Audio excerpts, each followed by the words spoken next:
Hello everyone, welcome back to my channel. This is Ashwini. तुम्ही माझे video पाहताय ते तुम्हाला आवडताय त्याबद्दल मी तुमची खूप खूप कृतज्ञता व्यक्त करते. आणि हाही व्हिडिओ तुम्ही इथपर्यंत पाहण्यासाठी आलात त्याबद्दल मी तुमची खूप खूप कृतज्ञता व्यक्त करते. ठीक आहे, आपण घेऊन आलेलो आहोत गणित सिरीज. का बरं? तर तुम्हाला गणित आवडावं, तुम्हाला गणिताची आवड निर्माण व्हावी, गणित हा मार्क्स मिळवणारा विषय आहे अशी मानसिकता तुमची व्हावी, यासाठी आपण बेसिक क्लिअर करण्यासाठी गणित सिरीज घेऊन आलेलो आहोत. ठीक आहे, आय होप तुम्ही मागचे सगळे व्हिडिओ पाहिला आहात. आणि हा व्हिडिओ आपण बनवणार आहोत तो चक्रवाढ व्याज. चक्रवाढ व्याज करण्यासाठी आपल्याला काय करावं लागतं? सरळ व्याज. मग तो व्हिडिओ जाऊन पहा बरं नक्की. ठीक आहे, ओके, लेट्स गेट. आता बघा, सरळ व्याज मध्ये आपण काय सांगितलंय, बेसिक्स फक्त सांगते थोडंसं. सरळ व्याजामध्ये एखादी रक्कम आपण कुठून तरी घेतो किंवा देतो. हा, ती रक्कम म्हणजे काय? मुद्दल. त्या मुद्दलवर ठराविक व्याज दर असतो. त्या व्याज दराच्या अगेन्स्ट आपण ती मुद्दल घेतो किंवा घेतो समजा. तो व्याज दर असतो आणि त्या व्याजदराला ठराविक कालावधीसाठी आपण घेतलेला असतो. ठीक आहे, हा उगाचच घ्या आणि किती पण वर्ष वापरा तेवढा व्याजदर असणार आहे असं नसतं. ठराविक कालावधीसाठी आपण घेतलेला असतो. ठीक आहे, मग त्यानंतर 1-2 वर्षांनंतर, समजा 2 वर्षासाठी मी 5,000 रुपये घेतले 10% दराने, तर त्यानंतर जे व्याज तयार होणार आहे, 2 वर्षानंतर जे काही व्याज तयार होणार आहे ते व्याज आणि ती 5,000 रुपये एवढी रक्कम आपल्याला तिथं परत करावी लागते. हे काय झालं? सरळ व्याज. आता चक्रवाढ व्याज. चक्रवाढ व्याजामध्ये कसं असतं, तुम्ही 5,000 रुपये मी घेतलेत, 2 वर्षासाठी 10% दराने समजा घेतलेत, समजा, तर 1 वर्षानंतर जो काही व्याजाचा दरच्या अगेन्स्ट जे व्याज तयार होणार आहे ते 5,000 रुपयाला अधिक केलं जातं. आणि ती समजा आता 100 रुपये व्याज होणार आहे, तर 5,100 रुपये वर परत व्याज आकारला जातो पुढच्या वर्षासाठी. ठीक आहे, आणि मग परत 1 वर्षानंतर, 2 वर्षानंतर, 3 वर्षानंतर, म्हणजे 3 वर्षानंतर पाठीमागचं जेवढं व्याज आहे ती व्याज आणि ती मुद्दल आपली 5,000 रुपये एवढ्या सगळ्यावर जे व्याज आकारलं जातं.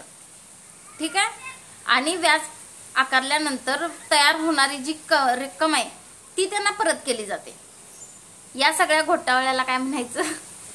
चक्रवाढ व्याज. सरळ व्याजामध्ये काय असतं? फिक्स रेट असतो आपला व्याजाचा दर, रेट ऑफ इंटरेस्ट हा फिक्स असतो. ठराविक कालावधीसाठी आपण ते घेतलेलं असतं, टाइम फिक्स असतं इयर्स मध्ये, आणि त्यानंतर जे कॅल्क्युलेशन होऊन जी रक्कम असते तेवढं व्याज आणि ती मुद्दल आपण परत करतो. पण चक्रवाढामध्ये, कॉम्पाऊंड इंटरेस्ट मध्ये अशा पद्धतीनं असतं की व्याज आणि मुद्दल या दोन्हीवर जो आकारला जातो व्याजाचा दर त्याला काय म्हणायचं? चक्रवाढ व्याज इंटरेस्ट किंवा चक्रवाढ व्याज किंवा कंपाऊंड इंटरेस्ट. ठीक आहे, एवढं सोपंच आहे, दुसरं काहीच नाहीये. लक्षात ठेवण्यासारखी गोष्ट कुठे आहे? आता बघा, ही गोष्ट म्हणजे सरळ व्याजाच्या सूत्रानुसार आपण चक्रवाढ व्याज किती झालं हे आपण काढू शकतो. ठीक आहे, पण आपल्याला एक स्पेसिफिक त्याच्यासाठी फॉर्म्युला दिलेला आहे आणि त्या फॉर्म्युलेच्या आधारावर आपण पुढचे एक्झाम्पल सॉल्व्ह करणार आहोत. पहिलं फॉर्म्युला बघूया. फॉर्म्युला जर तुम्हाला कळले तर एक्झाम्पल सुटून जातात, काहीच अडचण नाहीये. ठीक आहे, त्यामुळे व्हिडिओ शेवटपर्यंत पाहत राहा. ओके, चला तर मग चालू करूयात आपण फॉर्म्युले. ओके, सूत्र फार महत्वाचे आहेत, लक्ष देऊन बघा. जेव्हा व्याज वार्षिक चक्रवाढ होते तेव्हा रास काय असणार आहे आपली? ए बरोबर पी कंसात 1 अधिक R/100 कंस पूर्ण n, म्हणजे पी मुद्दल, रेट आणि n म्हणजे टाइम. ठीक आहे, आपण एक्झाम्पल सोडवताना घेईन तेव्हा तुम्हाला पटकन लक्षात राहील. आता फक्त बघून घ्या. जेव्हा व्याज 6माही चक्रवाढ होते तेव्हा, 6माही चक्रवाढ होते तेव्हा सूत्र आहे असंच असणार आहे, फक्त रेटला डिवायडेड बाय 2 करायचं आहे. म्हणजे आता समजा वार्षिक आपला दर साल दर शेकडा तर 10% दराने असेल तर आपण हे 10 लिहू शकतो काही, तर नाही, तर ते 6 महिन्यासाठी म्हटलं ते हाफ करावं लागेल, म्हणजे R/2. ओके, टाइम असेल तो घातांकाच्या ठिकाणी आपण 2ने गुणणार आहोत, 2n. ओके, त्याच्यानंतर पुढचं बघा. जेव्हा व्याज तिमाही चक्रवाढ होते तेव्हा ए बरोबर पी कंसात 1 अधिक R/4 छेद 100. ठीक आहे, म्हणजे रेटला आपण म्हणजे पाव, तिमाही म्हणजे पाव, म्हणजे 1/4 ला रेटने गुणलेला आहे आणि कंसात टाइमला 4 आणि गुणला आहे. ओके, बघा पुढं. जेव्हा व्याज वार्षिक चक्रवाढ होते पण कालावधी अपूर्णांकांमध्ये दिलेला असेल. बघा हा, एक्झाम्पल मध्ये हा एक पॅटर्न असणार आहे. जेव्हा व्याज वार्षिक चक्रवाढ होते पण कालावधी अपूर्णांकांमध्ये दिलेला असेल, म्हणजे 3.2/5 वर्षे असं जर दिलेलं असेल तर बघा हा, रेट मध्ये आहे असंच असणार. त्या रेटचा कंस हा 3 पूर्ण, म्हणजे हे आपलं नेहमीचं सूत्र p√1 + r/100 कंस पूर्ण घातांक 3 हे सूत्र आहे असं असणार आहे. पण त्याला गुणाकारामध्ये 1 + 2/5 r/100 हे आपल्याला तिचं जोडणार आहे. हे पूर्ण कशाचं करणार आपण, 2/5 वर्षे जे असणार आहे ते. कळलं तुम्हाला इथपर्यंत? ही आहेत आपली सूत्र. जर नसेल यातला कोणता पार्ट कळला तर मला कमेंटमध्ये सांगा. ठीक आहे, आपण एक्झाम्पल्स चालू करूयात. बघा, पहिलं एक्झाम्पल असणार आहे चक्रवाढ व्याज. राहुलने 8,000 रुपये मुदत ठेव योजनेत 2 वर्षांसाठी चक्रवाढ व्याज दर 5 असेल तर राहुलला किती रक्कम मिळेल? बघा, राहुलने 8,000 रुपये मुदत ठेव योजनेत गुंतवल्यात 2 वर्षांसाठी 5 दरानं. चक्रवाढ व्याजाच्या 5 दरानं त्यानं 2 वर्षांसाठी 8,000 रुपये ठेवलेत. मग त्याला 2 वर्षानंतर किती रक्कम मिळेल? सोपंच आहे. ठीक आहे, आपण काय करू, पहिला दिलेली माहिती लिहून घेऊ. पी मुद्दल काय दिली आपली 8,000 रुपये, दर काय दिलेला आहे 5 दिलेला आहे, आणि एन काय दिलंय, टाइम काय दिले आपल्याला 2 वर्ष. सगळं सिंपल आहे. ठीक आहे, फक्त काय सूत्र घ्यायचं, सूत्रात किमती घालायच्या. सूत्र काय आपलं चक्रवाढ व्याजचं, बघा मी सूत्र सांगितलेलं नाही आहे, इथं लक्ष द्या. पहिलं आपल्याला जे सूत्र असणार आहे ते रासचं सूत्र असणार आहे. रास म्हणजे काय हो, तर अमाऊंट. अमाऊंटचं सूत्र आपल्याकडं आहे. अमाऊंटचं सूत्र काय आहे, p√1 + r/100 कंस पूर्ण कंसाचा घातांक n हे आपलं रासचं सूत्र. आणि चक्रवाढ व्याज, बघा हा, चक्रवाढ व्याज म्हणजेच कंपाऊंड इंटरेस्टचं सूत्र काय असणार आहे, तर हे जे व्याज आहे ते व्याज कसं काढायचं, रासमध्ये जी आपल्याला रक्कम मिळत्या ती डायरेक्ट रक्कम आपल्याला मिळते, रास आपल्याला मिळते, ते व्याज आणि मुद्दल हे त्याच्यामध्ये ऍड असतं. जर पूर्ण आपल्याला फक्त चक्रवाढ व्याज काढायचं असेल तर काय करायचं, a - p म्हणजे रास वजा मुद्दल जर जेव्हा आपण काढल तेव्हा जे आपल्याला मिळेल ते काय असणार आहे, चक्रवाढ व्याज. ठीक आहे, हे टर्म लक्षात आली काय, हे सगळ्या एक्झाम्पलला लागू होतं बरं का. फक्त मी इथं का सांगितलं, एक्झाम्पलच्या अनुसरून इथं सांगता येते म्हणून इथं सांगितलं. ओके, आता बघा, हे आहे आपलं सूत्र रासचं. आपल्याला काय काढायचं आहे, आपल्याला रक्कमच काढायची आहे, अमाऊंटच आपल्याला काढायची आहे. मग या सूत्रामध्ये किमती घालू. चला, a = p काय आहे आपलं 8,000 रुपये, 1 2 3 8,000 रुपये कंसात बघा 1 + r किती आहे 5 छेद 100 कंस पूर्ण घातांक किती आहे 2. आता फक्त काय करायचं, ह्याचं सिम्प्लिफाय करून घ्यायचं आहे. 8,000 आहे असं कंसात, बघा मी आता हे सविस्तर सोडते, इथून पुढच्या एक्झाम्पल्स मध्ये डायरेक्ट घेते. जर इथं 5 असेल तर 105/100 असं घ्यायचं. ठीक आहे, किंवा डायरेक्ट 21/20 घेतलं तरी चालेल. म्हणजे लक्षात ठेवायचं बरं का, हे लिहायचं जेव्हा उदाहरणं सोडवायचं असेल तेव्हा लिहायचं. जेव्हा आपल्याला ऑब्जेक्टिव्ह टाइप क्वेश्चन्स असतात आणि पटकन आपल्याला सोडवायचं असेल तेव्हा लिहत करत बसायचं नाही. जेव्हा दर 5 असेल तेव्हा डायरेक्ट 21/20 लिहून टाकायचं. ओके, बघा आता मी सोडवते. आता हा याचा छेद वेगवेगळा आहे, याचा आपण तिरकस गुणाकार करू. 100 × 100 अधिक 100 × 1 छेद काहीच नाही म्हटल्यावर 1 असतो. 5 × 1 किती झाले 5 छेद 100 × 1 किती झालं 100 कंस पूर्ण कंसाचा वर्ग. पुढं 8,000 100 अधिक 5 105 छेद 100 कंस पूर्ण कंसाचा वर्ग. आता 100 ला आणि 105 ला 5 ने भाग जातो, 5 ने पण भाग जातो आणि 20 ने पण भाग जातो. ठीक आहे. मग बघा, सॉरी 5 नेच भाग जातो, 20 ने नाही, सॉरी हा. बघा 5 ने भाग घालवते मी. 5 2 10, हे 0 आहे असं. 5 2 10 आणि 1 राहिला 5, 5 1 5. झाले किती आपले 8000 कंसात 21/20 कंसाचा वर्ग. आपण हे असं लिहू शकतो 8000 21/20 21/20 असं लिहू शकतो. 0 ला 0 गेले, 0 ला 0 गेले. आता 2 ने 80 ला भाग जातो काय हो? जातो. 2 के 2, 2 चौक 8 हा, आणि हा 0. आता या परत 2 ने 40 ला भाग जातो काय हो? जातो. 2 के 2, 2 2 4 0.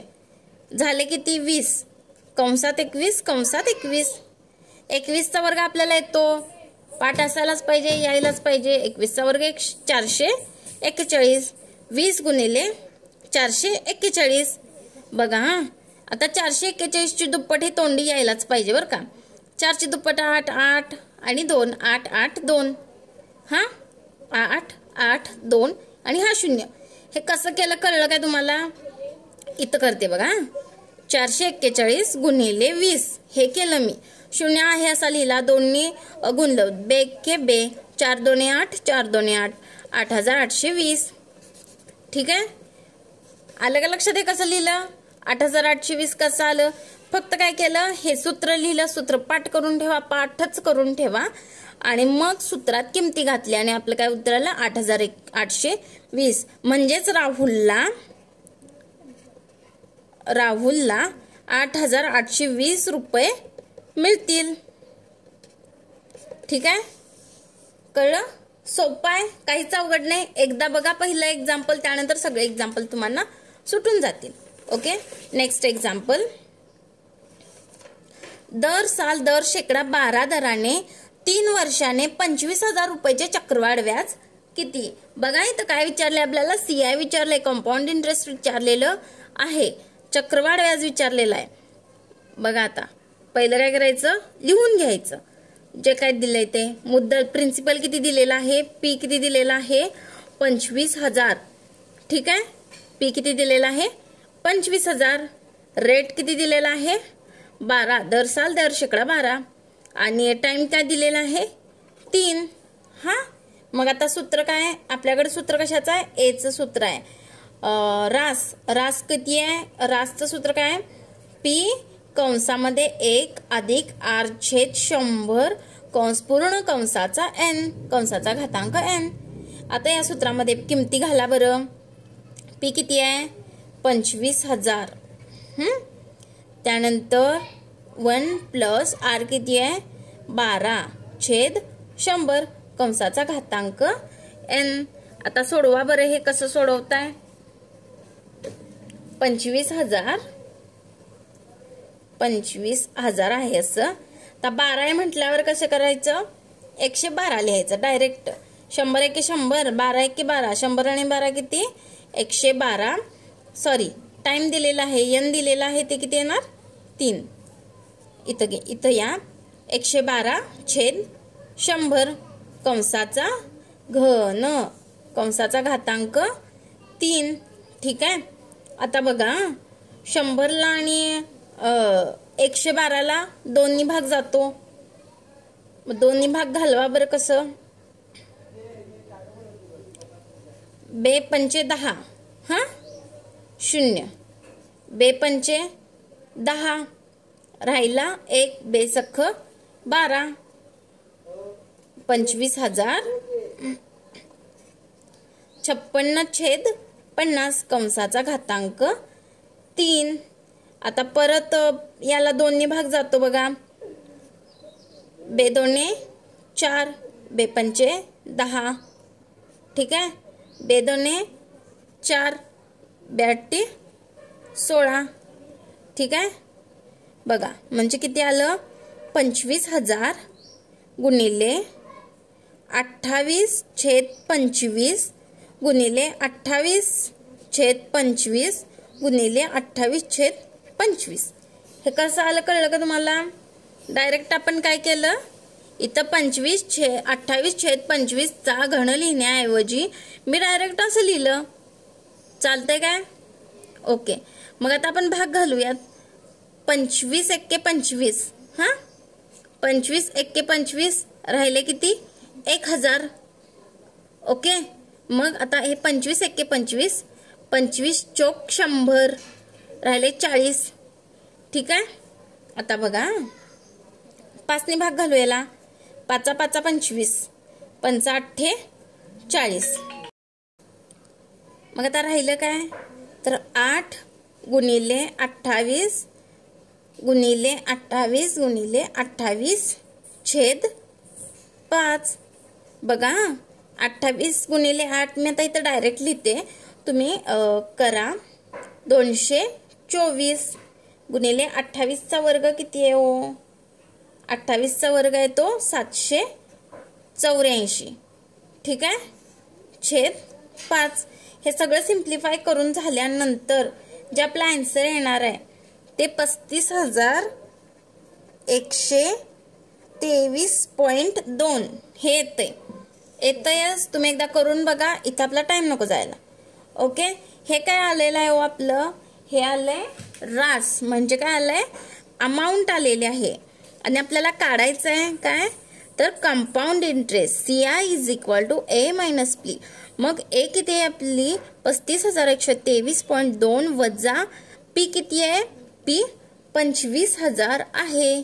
यांची वजाबाकी केल्यानंतर आन्सर येते ते 10,123.2. कळलं? हे सिम्प्लिफिकेशनचं हे करून बघा. हे एवढंच येतंय.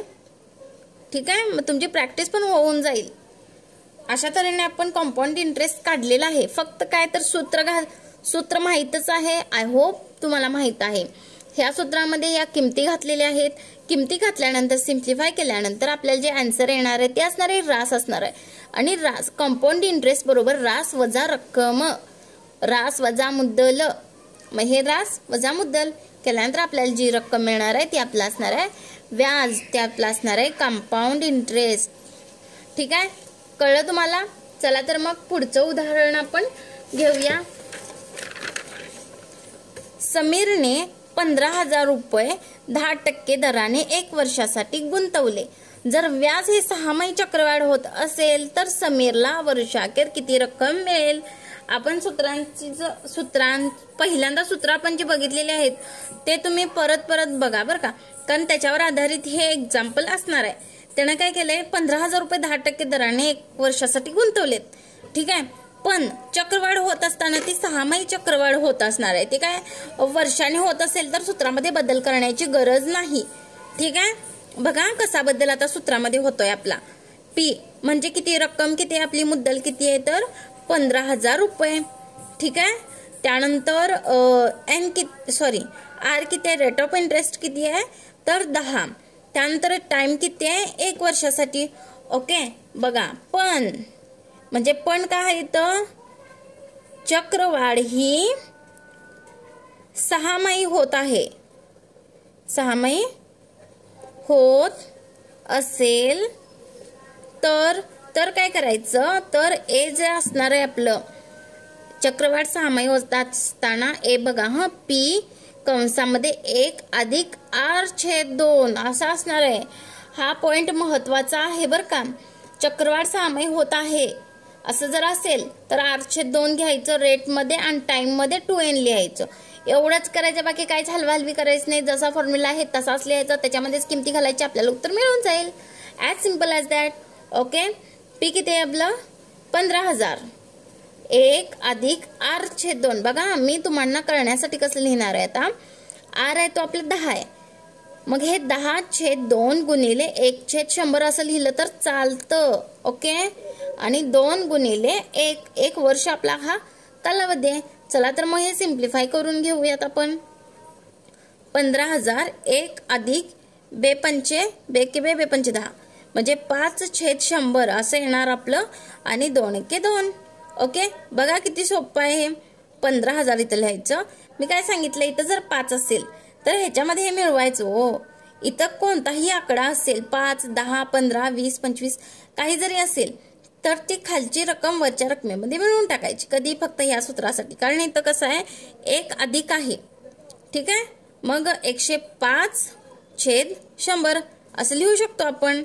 हे का लिहू शकतो, कारण आपण हे केलंय पाठीमागच्या उदाहरणामध्ये. आपण केलंय हे 100 एके 100 अधिक 5 एके 5 म्हणजे 105 छेदाछेदांचा गुणाकार 1 गुणिले 100 बरोबर 100. ठीक आहे, का केलं हे असं मी का लिहिलं लक्षात आलं का तुमच्या? ओके, चला तर मग आता ह्याला 5 ने भाग घालून बघू. 5 2 10 0, 5 2 10 1 म्हणजे बघा हा 15,000 गुणिले 21/20 गुणिले 21/20. हे कसं लिहिलं कळलं का? कारण इथं वर्ग आहे. ठीक आहे, बघा आता आपण हे सिम्प्लिफाय करून घेऊ. 0 ला 0 गेले, 0 ला 0 गेले, 5 एके 5 सॉरी 2 एके 2, 2 साते 14, 2 पंचे 10. कळलं तुम्हाला? आता बघा हा 21चा वर्ग काय आहे 441 पाठीमागच आपण बघितलेलं आहे गुणिले 75 हा गुणिले 1/2. ठीक आहे, हे कळलं तुम्हाला कसं आलं? आता बघा 2 एके 2 आणि 75 ला 2 ने भाग घालून बघू. 2 त्रिक 6, 2 साते 14 आणि 2 पंचे 10, 37.5. कळलं तुम्हाला हे कसं आलं 37.5? 75च्या निम्म 37.5. आता हा गुणाकार केला त्यानंतर काय उत्तर येतंय 16,537.5. हे नाही कळलं तर सांगा मला, मी परत सांगते. कळलं तुम्हाला हे कसं आलं? काहीच केलेलं नाही आपण, फक्त काय केलंय सूत्रामध्ये थोडासा बदल केलेला आहे. चक्रवाढ व्याज जेव्हा 6माही होत असेल तर रेटला 2 भागायचं आणि टाइमला 2 गुणायचं. ठीक आहे, ओके. समजलं का गणित तुम्हाला? नेक्स्ट उदाहरण आपण बघू.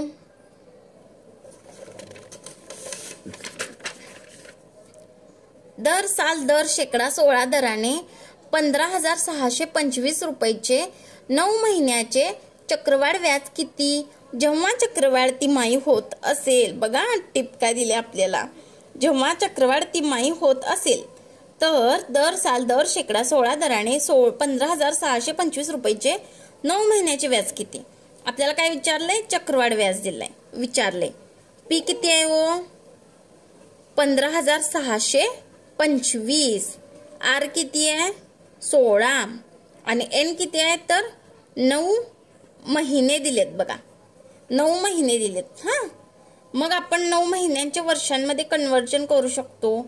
9/12 3 त्रिक 9 3 चौक 12 म्हणजे काय तर 304 वर्ष. ठीक आहे, मग आपण आता सूत्र लिहू. मी आता डायरेक्ट तिमाहीचं सूत्र लिहिते. काय तिमाहीच्या सूत्रामध्ये कसं असणार आहे बघा. पी हा डायरेक्ट लिहिते मी सूत्रात किमती घालूनच, सॉरी सूत्रच लिहिते. मग पी 1 अधिक R/4/100 कंसामध्ये 4 गुणिले N. ठीक आहे, आता सूत्रात किमती घालूया. 15,625 हा 1 अधिक R किती आहे आपला? रेट किती आहे? 16. 16/4 गुणिले 1/100 कंस पूर्ण 4 गुणिले 3/4. कळलं इथपर्यंत? बघा आता हे सिम्प्लिफाय करून घेऊ. 15,625 4 1 4 4 चौक 16 म्हणजे 1 अधिक 4/100. ठीक आहे, आणि हे 4 ला 4 गेले, घातांक काय राहिला? 3 घातांक राहिला. ओके,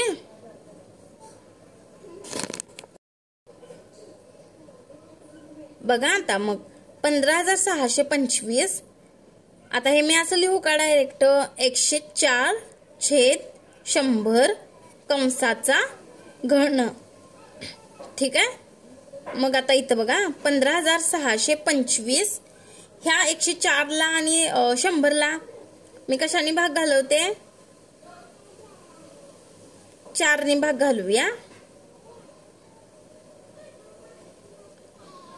25 चोक 100, ठीक आहे, आणि 26 चोक 104। बघा कसं मी केलं हे, ठीक आहे। मग आता राहिलं काय आपलं 26/25 कंसाचा घन। मग आपण हे सविस्तर लिहून घेऊ।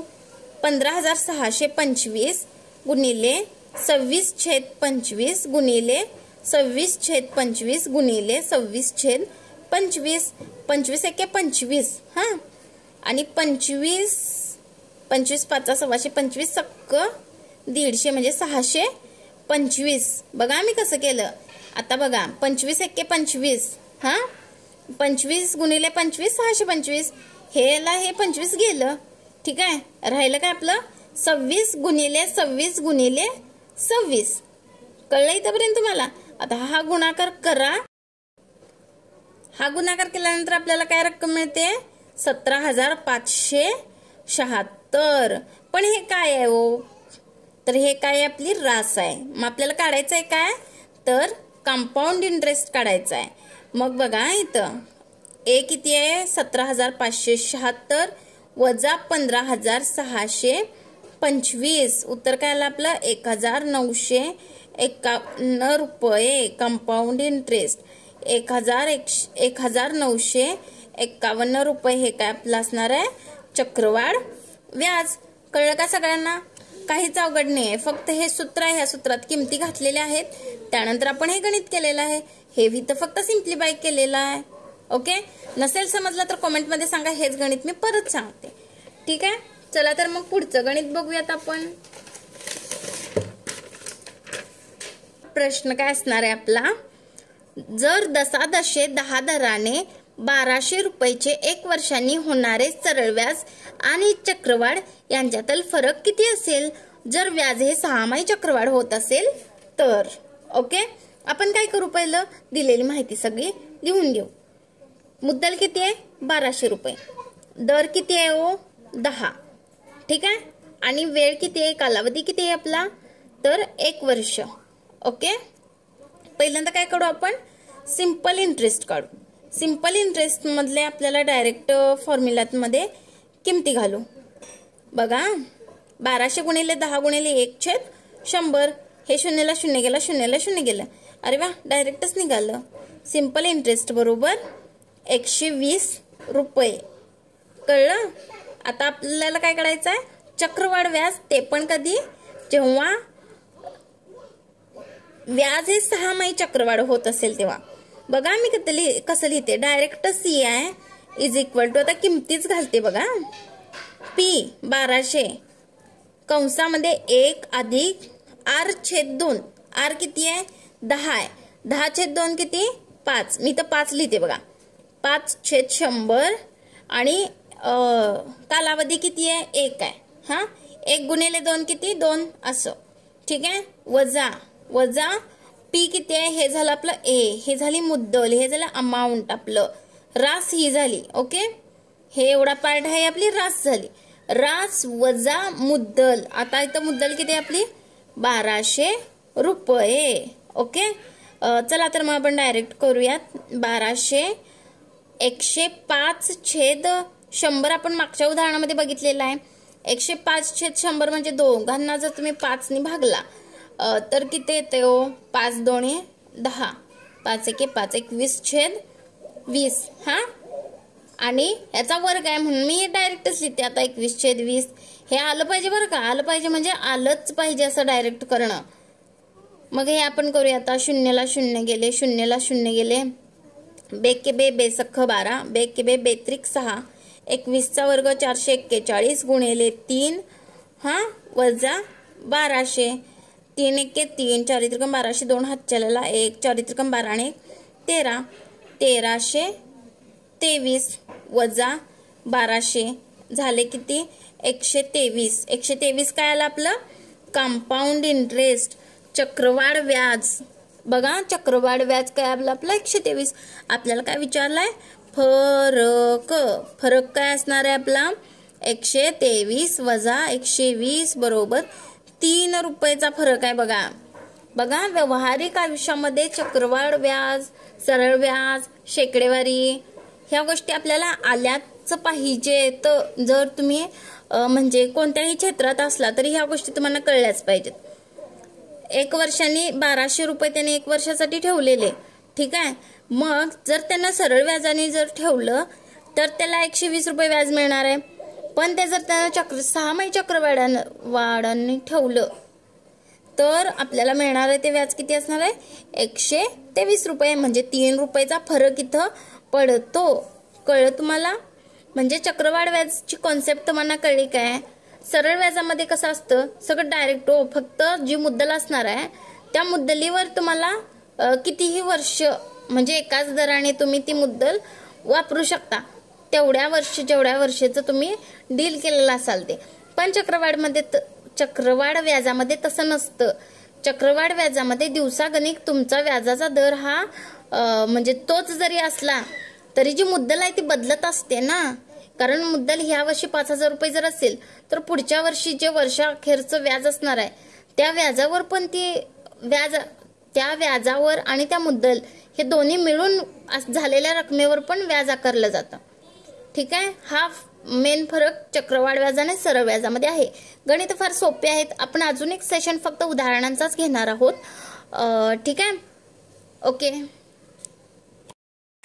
समजले का सगळे एक्झाम्पल सोपे आहेत आणि थोडेसे वेगळे आहेत. म्हणजे प्रत्येक एक्झाम्पल वेगळे आहेत. आणि पूर्ण पॅटर्न कव्हर करणं या व्हिडिओमध्ये जमलं नाही तर व्हिडिओ फार लेंदी होणार. आपण अजून एक व्हिडिओ फक्त एक्झाम्पल्सचा घेऊ म्हणजे पूर्ण आपल्याला कंपाऊंड इंटरेस्ट क्लिअर होईल. आणि आता अजूनही काही शंका असेल तर त्या मला कमेंट बॉक्समध्ये नक्की सांगा, ठीक आहे. आय होप तुम्ही व्हिडिओ पाहिलाय, तुम्हाला सगळे एक्झाम्पल समजलेत. नसतील समजले तर कमेंट बॉक्समध्ये नक्की सांगा, ठीक आहे. आणि please like share subscribe my channel. Thank you, bye bye.